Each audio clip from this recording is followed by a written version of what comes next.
Hi everyone, this is Amy Nunnally again, back to talk some more about basic anatomy and physiology. We are still in the introductory section of this course, and today we need to talk about a regulatory mechanism that's very important and will be important to us the whole rest of this semester, and that is this idea of homeostasis. Homeostasis, and then a particular way that we maintain homeostasis called negative feedback. So those are the two major things we're going to talk about today. So let's jump in. Homeostasis is a very specific idea of balance, and balance is really important in our bodies. This is going to be how we maintain a particular stable internal environment, meaning that when we get cold, or we step out into a very cold outdoor environment, there's certain things that need to happen in our body to make sure that our body temperature doesn't just drop. When we exercise and our body temperature starts to go up because of the exercise, we have to do specific things to make sure that our body temperature stays down at the normal level and we don't get really overheated in a way that would be unhealthy for us.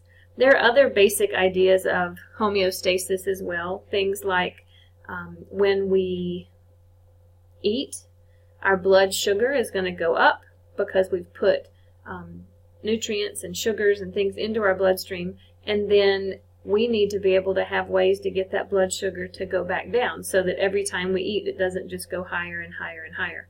There are lots and lots of examples of this, and we'll talk about this idea really throughout the rest of the semester, but we need to introduce that concept here.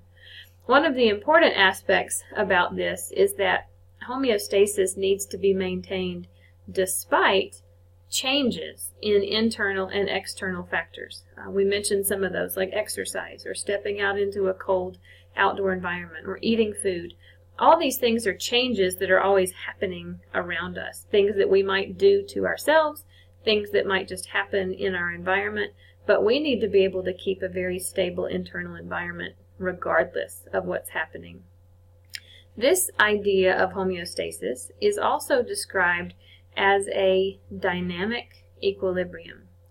What that means is, I'm going to jump over to this slide to show you. That means that this is not a completely steady state. It is going to be a general steady state with ups and downs that are going to keep us in this line of homeostasis. So if you look at this diagram here, you see that this straight line that I've highlighted, that's our normal level. That's where we want everything in the body to stay. However, in the process of things happening in our body, we actually have lots of ups and downs. Let me try to change my pen for you real quick so I can show you that. So something happens and this goes up and then back down, up and back down. It goes up and down. That's where the idea of dynamic equilibrium comes from. It means equilibrium as in steady, but dynamic meaning that there are ups and downs throughout the process, and that's really a normal thing, and that's how it's supposed to be. So let's get back to the highlighter, and I'll show you what we're talking about. Let's see. I do want to mention here that any disruption in this process of homeostasis typically is what ends up causing, some level of disorder or disease that's happening in our body. So we really want homeostasis to be maintained really at all times. So let's jump in here. This dynamic equilibrium can really be described in this idea of negative feedback. And that's where the ups and downs that we were just talking about come from. This is the most common type of regulation that happens in our body, and it happens through hormones, and it happens through nerve input. It happens by constantly maintaining what's occurring, and happens by constantly being aware of what's happening in our body and making those small adjustments all the time to keep us in track. Now, one great example of this would be a thermostat in your house. Let me change this real fast. And I'll show you what I mean. So let's say we have a thermostat in our home, and we have set the thermostat to 70 degrees, right? If we have a heating and cooling system combined, then what's going to happen is that when the temperature in our house gets too hot, the thermostat detects that that temperature has gone up too much, and it will turn on the air conditioner to bring us back down to 70. On the other hand, if we potentially get way below 70 and the house has gotten too cold, but we know that our thermostat is set to 70, then the heat comes on to get us back up to 70. So that is exactly what's happening in our body as well. One thing that's important to know is that just like temperature and a thermostat, our body has very specific variables. Everything is being monitored all the time, and our body is having to keep track of all the different variables, all the different things happening in our body all at once. Each of these variables has what's referred to as a set point, and that is this line in the middle. This set point is this amount here. The set point in our example of the thermostat was 70 degrees. The set point as an example of our own body temperature would be 98.6.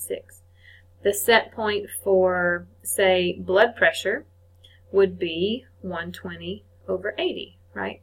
So everything in our body is going to have this normal set point level that has to be maintained with negative feedback. So let's take a look at the negative feedback loop. This is a figure from one of the textbooks, and this is a great example of what all we're dealing with when we talk about negative feedback. So we mentioned a variable. A variable is anything in the body that's getting monitored, maintained. It could be something like blood pressure. It could be blood sugar levels or blood glucose levels. It could be body temperature. It could be calcium levels. It could be hydration or water concentration in the bloodstream.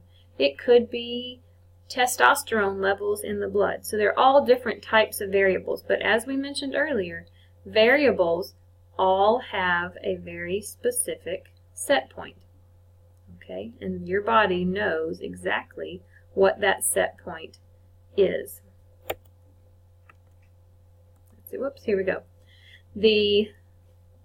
Here's the set point slide. Sorry about that. So the set point is the normal level. Every variable has its own set point, so that's unique to that particular variable.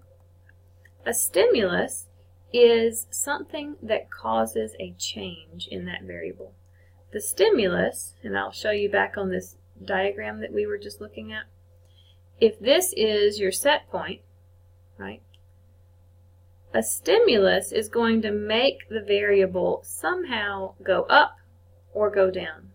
So the stimulus is what makes the change happen off of that normal set point level. You see that? So stimulus makes a change. The next thing that happens is that we have a receptor that's going to detect that change. The receptor is usually some cell in the body. A lot of times it's going to be part of the nervous system. So you have touch sensors in your hand, you have temperature sensors in your hand. You also have lots of receptors in your brain that are constantly monitoring the blood as it passes through. You have receptors in your liver. You have receptors in all kinds of organs everywhere. But the job of the receptor is to monitor the variable for changes. It's going to notice, hey, wait a minute, body temperature just went way up high, or body temperature just dropped. This is an important thing because our body needs to be able, remember, to keep us in that dynamic equilibrium. If something goes up, we've got to find a way to get it back down really quick. All right, so the receptor monitors and detects the change. And what it does also is that it sends information down to what's called the integrating center. The integrating center is typically the brain, but not always. Its job is to receive the input from who? From the receptor, and make a decision on what needs to happen next, with the goal in mind being to maintain homeostasis. So here's the thing, the integrating center receives the information, right? It gets the signal from the receptor, but the integrating center also has to decide what needs to happen to get us back to that set point, to get us back to that normal level for this variable. So if we go back to our drawing, this is our set point. So that's set point. The stimulus makes the change. The receptor notices the change, detects it, and then it has to send information to the integrating center. The integrating center is the one that decides how in the world to get things back to that set point. So that's what the integrating center's job is. Once the integrating center decides what needs to happen, its job is to then send the information to some part of the body that can actually carry out the instructions.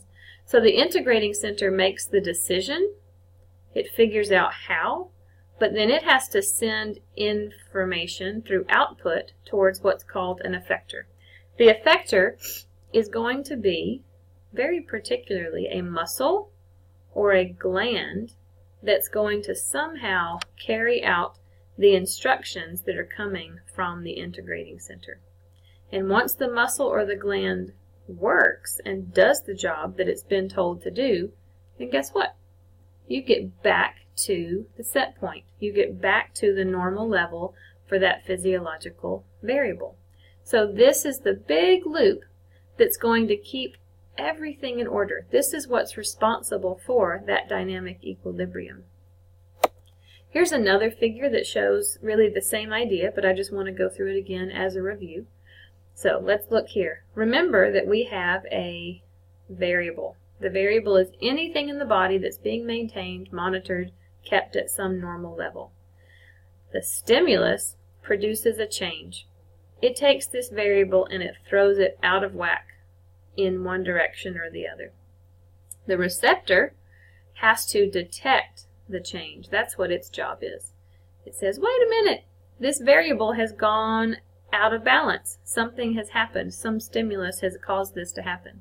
And the receptor sends information to the control center or the integrating center. Those mean the exact same thing, just different figures describe it differently. Remember, the control center takes the information, right? It receives it, it makes a decision, and it sends it out. And the control center or the integrating center sends information to the effector. What did we say the effector was? It was two options, a muscle or a gland. So a muscle could be like skeletal muscle. If our body temperature has dropped, maybe the effector is the skeletal muscle, and as we start to shiver, the muscle contractions produce body heat, which raises the body temperature. Or maybe the effector is going to be a gland or glandular tissue, say in the pancreas, so that as blood sugar levels change, the pancreas can secrete a hormone that will oppose that change. It'll bring it back into balance. So the job of the effector is to bring this variable back into balance, back into that set point. And this is where, again, that idea of dynamic equilibrium comes into play. The variable goes up, we bring it back down. The variable goes down, we bring it back up. It's not super exact. It's always going to be a little over or under, and that's going to keep us at the set point where we need to be. One thing I want to mention that I alluded to just a second ago is that the job of the effector is to oppose the stimulus. And let me write that out here for you because it's not written exactly. The job of the effector is to oppose the stimulus.